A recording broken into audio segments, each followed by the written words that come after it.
What's up, everybody? It's Brandon from Box Office Banner and Cult Flick Symposium, and I'm here to talk about a little movie by the title of Nosferatu. No, I'm just kidding. Although I might enjoy that a little bit more. Nefarious. Close enough, right? This movie, I looked at it before I went into the Rotten Tomatoes, IMDb. I'm somebody that does this out of just sheer curiosity. I never let it shape my score. But I looked at it and it was, one of those odd movies where it seemed like critics were loving it, but fans, from IMDb perspective, or if you even looked on Rotten Tomatoes, they have the user reviews or whatever, the fan, section. And it was at 97% audience score. That is what I was trying to say. Thank you, Brain, for kicking in a little too late, but we brought it back around. We saved it. 97% audience score. And it was a 30% critic score. So completely lopsided there. And movies like this always interest me because I'm always curious to see if, me, I'm a critic to some degree because I review movies, but I'm not a certified critic. I don't have thousands of subscribers. I'm not on the Rotten Tomatoes team, so I'm only a critic to some degree. I critique movies and put them online, but I am not overall a critic. I can more or less identify with just fans. Even critics are fans. We know critics, they get a little overly critical. I don't even think I lump myself in fully with the critical mindset that critics have because I'm not technically a full-on critic, if that makes sense. Even though I'm kind of putting myself in the same vein, I don't feel like I've crossed over into that completely.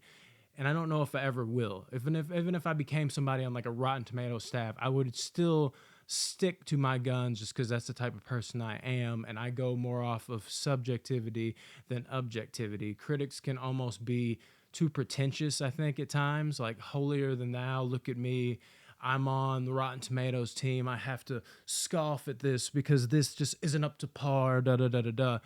You'll never catch me doing that. So I definitely tend to agree with the audience. In saying that, though, in this movie, I agreed with the critics, surprisingly.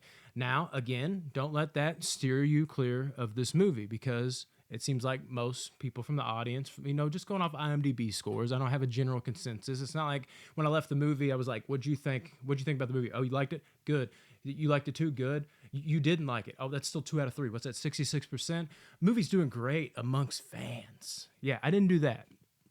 But pulling from the best amount of information I can, IMDb, audience score. Seems like people like it. So don't let that steer you clear. And the guy that I saw it with, my cousin Josh on the podcast, you've seen him a bunch of times if you've watched the podcast before, he absolutely was over the moon about this movie, which shocked me. But here is why I could not get into it. And I wanted to love it because of one guy, Sean Patrick Flannery. We know this guy, right? Boondock Saints, that's really all you got to say. He's had some solid roles along the way, but I was really curious about seeing him in this role. I wanted him to shine because I had a feeling he was going to have to show off his acting chops a lot for this to work because I kind of got the vibe that this would pretty much be like a one-sitting type of movie where we weren't going to bounce around a lot. It was basically going to be more or less one location. I don't really think that's a spoiler. You get the vibe from the trailer. That is, I won't say if it's, the entire time in one fucking room, but a lot of the movie takes a good chunk of time with them just talking amongst each other, dialogue. So I knew somebody was going to have to step up. And as the killer, you're going to be a little more animated or killer, demonic presence, whatever you want to call them. So I really thought Sean Patrick Flannery was going to have to take this on. And immediately, he's got not just the way he talks, but he's got little quips where he blinks a lot, like while he's talking. And it's kind of interesting. At first, it was off-putting, but then I kind of came around to it, like almost moments later. I was like, you know what? I'm kind of feeling the vibe of this now. And he kind of like licks his lips, like almost like Joker-esque, like Heath Ledger Joker-esque. Like, I'm not crazy. I'm not. Like that type of Joker. And it didn't ever feel like copying or anything, so that didn't hurt it. But I found myself pretty into it. But then I can't pinpoint the exact scene. He started getting even more overbearing. And this is where the movie kind of fell into shambles for me. I'll tell you exactly why. While there was times where Sean Patrick Flannery, like I was like, oh man, he's killing this, and I was like, because I was rooting for him, but again, I was trying to do it in a way where I was being objective in this sense, where I wanted to really not have my love for him as an actor and my love for him wanting to kill this role take over. So I was trying to look at it as objectively, only in this sense, as I could, to where I wouldn't let my fandom take over. I wouldn't let my bias from me wanting him to kill the role take over. And I found myself seesawing with his performance. Now, I haven't really said anything or seen anything. I've just seen scores. I don't dive too deep in the reviews. I don't want them to, overtake my thoughts on it. So when I say I look at Rotten Tomatoes or IMDb, I just look at, what this person scored. Oh, IMDb has it at this, Rotten Tomatoes has it at this. I don't read word for word verbatim or read any review until after the movie, even if I ever do, because I don't want it to interfere with what I'm going to say. But I could already see this performance going both ways. Some people saying, oh my God, Sean Patrick Flannery killed this. I was glued to the screen. And I can see other people just like overacting like a motherfucker. Took me completely out of the movie. And I could easily say that I'm going to be the person somewhere in between that, because there's times where I'm like, Sean Patrick Flannery is just, he's dialed in. This is exactly what I want him to do. Oh man, yeah, just like I pictured. And then the next moment, it's like I was constantly seesawing where I'm just like, oh man, just, it felt like he was trying too hard. Out of nowhere, it would go from feeling like authentic. There was a sense of authenticity amongst the movie to the next moment, could feel him going for the Oscar.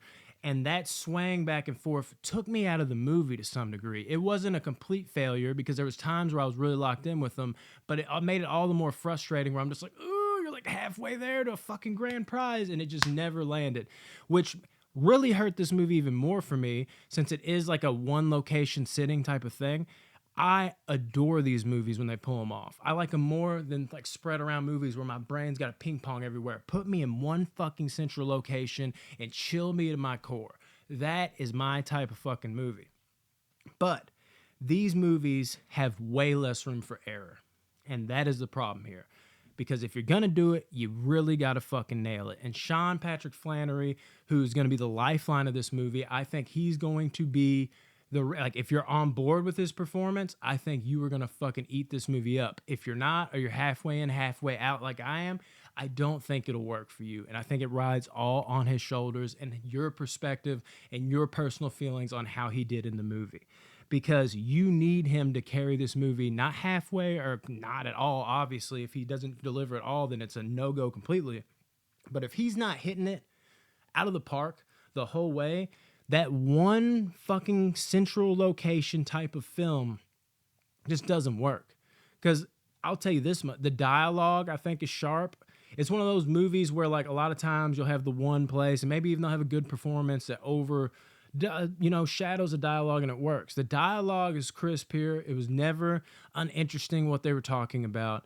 But the performance was too up and down for me. It took me out of the movie, and it took me out of the central location vibe too much. I needed it to be perfect. That's the biggest thing. Okay, don't know if y'all agree with me on that. Maybe you don't know yet because this is not a spoiler review, but let me know later if you see it and you agree or you think I'm fucking crazy. I would love to see where you're like, oh, it hit on all cylinders for me. I would love that for you. Obviously, it did that for my cousin. The other thing that took the movie down for me, the ending was so fucking predictable. Obviously, non-spoilers here. I'm not going to say what the ending is, but there's a moment in the movie where something is said, and from that second, you were just like, oh, so you're going to do this. You just knew it. And as it's coming to an end and you see where it's going, you're like, and cue it up. That's where this is going to happen. That's what you feel like when you're watching it. And that always takes you out of the movie a little bit. But even then, the way it was executed, I was like, okay, fine enough, fair enough. I'll let it play out and it'll end right here and it'll be fine. But the movie doesn't quite do that. The movie has it's not to the point where it's something ridiculous. Don't misconstrue what I'm saying. There's not some crazy, there's not something that fucking puts the movie into the dirt. This is more of a personal preference type of thing. But there, where it could have ended, let's just say that, I wish it would have ended. Like it felt like a perfect boom, close it right there. You're done. Okay, get out while you can. And then it just keeps going a little longer, and you're just like, no, why? What's this? What is? Why this scene? What is this? What are we even doing in this? You had it was don't add the extra. It kind of felt like that, and that was the last straw for me, honestly. Like basically from keeping it like an average movie to making it go to the bad territory. I didn't like how it ended. I didn't like the predictability. And then the roller coaster ride that was Sean Patrick Flannery's performance, going from like, oh, he's killing this, to being like, oh man, you're trying too hard right now. Like it was too all over the place for me. And at the end of the day, that's what made Nefarious not work. That's it. That's it. That's all I got. That's all I got. Definitely check out Josh's review. I'm sure he's got one on. He runs the TikTok game now on Miller's Movie Mania. Peep game at that, because I'm sure he's got a completely different take than me. We kind of talked about it when we left the theater, because we're completely flip flop scores. I gave this movie a 4.5. This and 65 are my least favorite movies of the year so far. And you know what? I actually had some hopes for this one, because this one's got, it's almost like an exorcism movie. Like it is, but it isn't. It's not full on where that's the entire fucking movie is one big exorcism, like the Pope's Exorcist that I just watched. And I was just complaining how those movies are never unique. That's what made this one seem cool to me, but they just did not nail it down. They just did not hit it in the ways I wanted them to, and that's where we're at. 4.5 out of 10. I wish I could say more. I wish I could say less, actually. God damn, you disappointed me. I was really rooting for you, Sean Patrick Flannery. I was. Hopefully other people got more out of it than I did. Anyways, guys, this is Brandon from Box Office Banner and Cult Flick Symposium. Like, share, subscribe, do all that nice, cool shit. Damn it. Why'd this have to suck? At least to me. Love you guys.